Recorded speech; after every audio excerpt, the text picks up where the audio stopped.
Right now, inside you, a flame burns unseen. You may not feel it. You may not even believe it, but it has carried you through every season of your life. My name is Alexander, and I am here to guide you toward it. Have you ever felt there is more to you than what the world sees? I believe you have. In those quiet moments when the noise fades and something steady remains, you've sensed it. Most ignore it. They are too busy wearing their roles: worker, friend, parent, dreamer. But behind all these masks, something greater waits. Marcus Aurelius once wrote, "Look within. Within is the fountain of good, and it will ever bubble up if you will ever dig." He was speaking of the same thing I now call the flame. This flame is not your body, which changes. It is not your thoughts, which scatter. It is not your emotions, which rise and fall. It is the presence that has carried you through every joy and every sorrow. Carl Jung called it the self, the unshakable center of the psyche. You have felt it before, in silence, in awe, in the moments you thought you could not go on, yet somehow you did. That was not chance. That was your flame. The tragedy is that most never look for it. They chase external fires, possessions, applause, recognition. But those flames always burn out. The inner flame never does. So I ask you, who are you without your title, without your past, without the story the world tells about you? Sit with that question. Behind the noise, you will feel something alive, eternal, waiting. Take 1 minute tonight, just one, to sit in silence. No phone, no distractions. Simply breathe and listen. That quiet warmth you notice? That is your flame, silent, steady, unbreakable. And yet, it does not always reveal itself in comfort. Often it hides when life feels easy, but when everything around you falls into shadow. When the noise disappears, when the weight becomes too much to carry, that is when the flame is seen most clearly. I know you have felt it. In suffering, in loss, in the nights that seemed endless. You thought you were finished, and yet something carried you through. That something was not chance. It was not luck. It was the flame whispering, "Keep going." Viktor Frankl, who endured the unendurable, discovered this truth. Those who have a why to live can bear almost any how. In pain, he found not despair, but meaning. And meaning is the oxygen of the flame. Nietzsche called it the strength born from war within. What does not kill me makes me stronger. These words are not cliches. They are testimonies of those who stared into darkness and found light inside themselves. And here is what you must know. You are not a body with a soul. You are a soul with a body. The body may bend, the mind may break, but the flame cannot be destroyed. So do not turn away from the darkness. Sit with it. Ask it, what strength are you trying to reveal in me? And in that silence, you will feel the flame rising again. But once it rises, you cannot leave it unattended. A fire ignored grows dim, not because it dies, but because it is smothered by neglect. The same is true of the flame within you. Most people glimpse it once in hardship, but when life steadies, they forget it. They drown it beneath distractions, endless noise, shallow pursuits, the hunger for recognition. And slowly, the fire that once gave them strength becomes hidden again. But the soul is not fragile. It is only starved. And like any flame, it thrives when it is given fuel. James Clear writes in Atomic Habits, "Every action you take is a vote for the type of person you wish to become. Every choice is either fuel for your flame or ash that buries it. Silence, reflection, movement, discipline, these feed it. Envy, anger, distraction, these suffocate it." The Stoics lived by this truth. Marcus Aurelius would remind himself daily, "You could leave life right now. Let that determine what you do and say and think." He knew that every day was a chance to either guard his flame or lose it to the chaos of the world. So, I ask you, what do you do each day to tend your fire? What habit feeds your soul? What practice keeps you steady when the world pulls at you? Begin with one thing, no matter how small. Do it daily. Let it become your fuel, and as you guard the flame, you will feel it grow. But growth will not come without challenge. For the brighter the flame burns, the more clearly it casts the shadows that surround it. And you have felt them, doubt whispering in your ear, "You're not enough," fear tightening its grip, "You will fail," old wounds resurfacing, reminding you of mistakes you thought you left behind.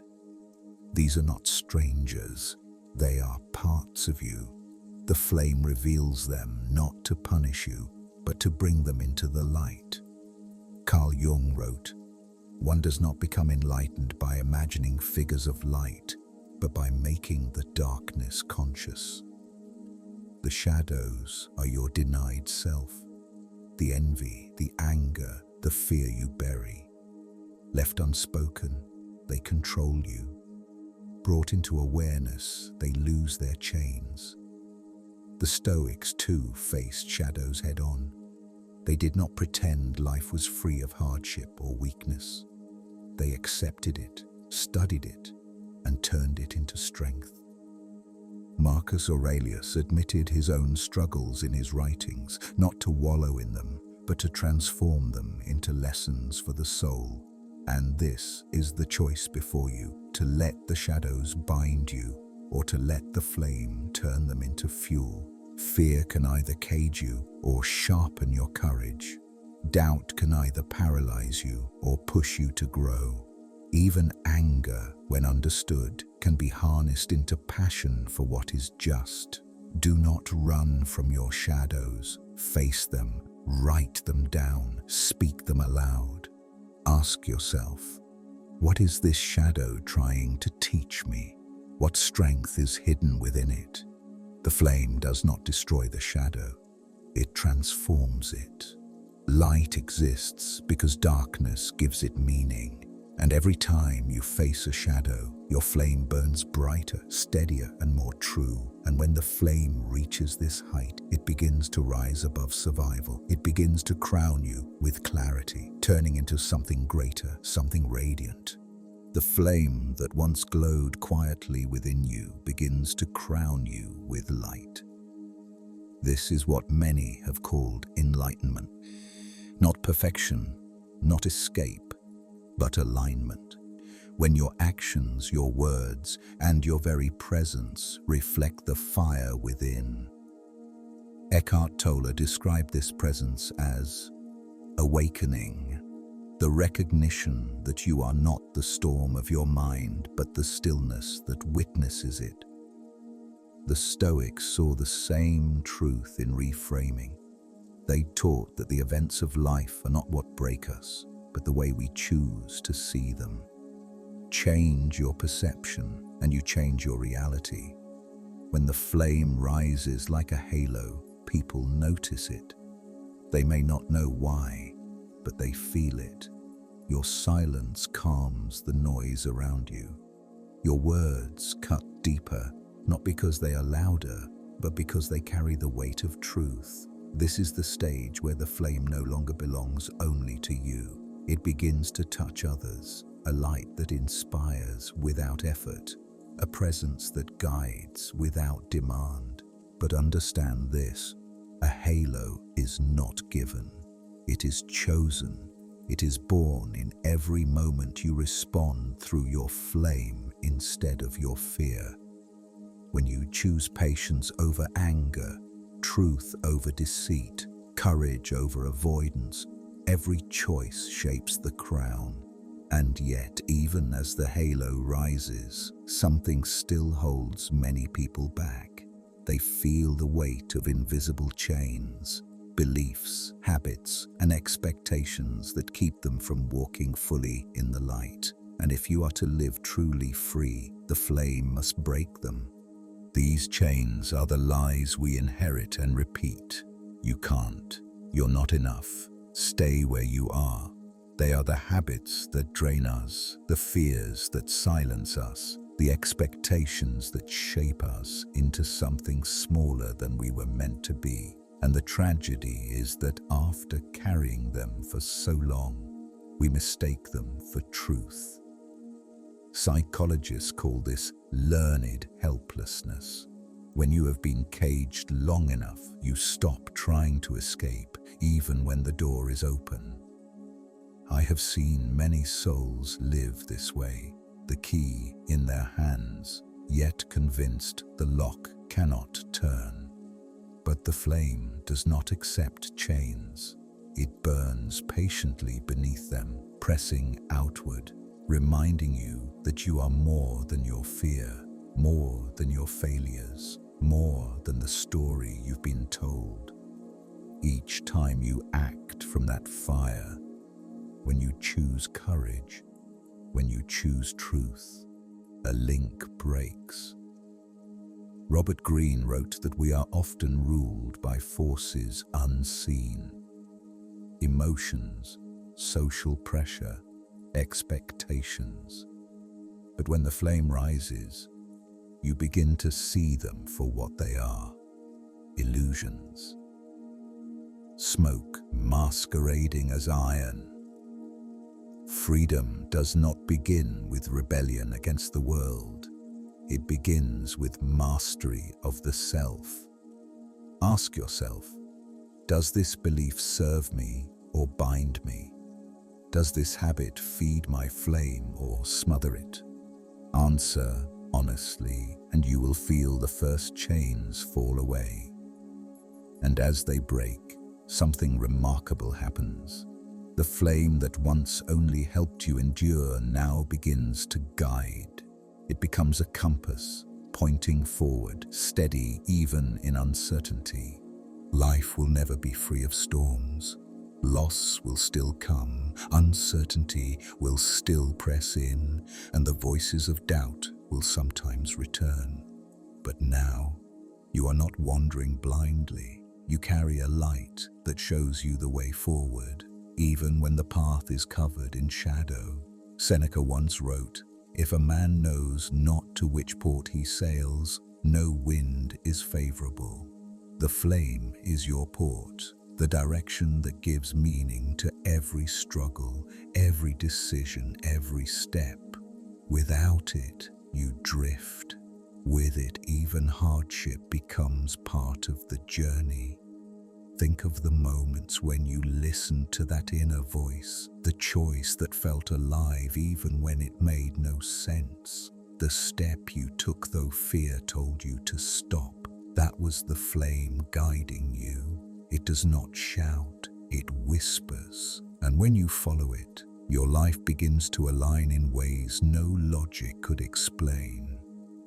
Marcus Aurelius reminded himself that life is not about what happens to us, but how we respond through our inner principle. The flame is that principle. It is not chance, not luck. It is the compass that never fails. So I ask you one last time, what sets your flame alight? What meaning calls you forward even through pain? hold on to that. Walk with it. Let it guide every step, every choice, every word. And remember, the flame is not only for you. When you let it burn brightly, it lights the way for others who are still lost in the dark. You become a beacon, a reminder, proof that the soul is not meant to hide, but to shine. Because in the end, life will not ask how much you gathered or how loudly you were seen. It will ask only this: how brightly did you allow your flame to burn? And so our journey with the flame comes to a close, but remember, the flame itself does not end here. It is with you still, silent, steady, unbreakable. You have seen how it reveals itself in darkness, how it must be guarded in discipline, how it transforms shadows into strength, how it crowns you with clarity, how it breaks the chains of illusion, and how it guides you toward meaning.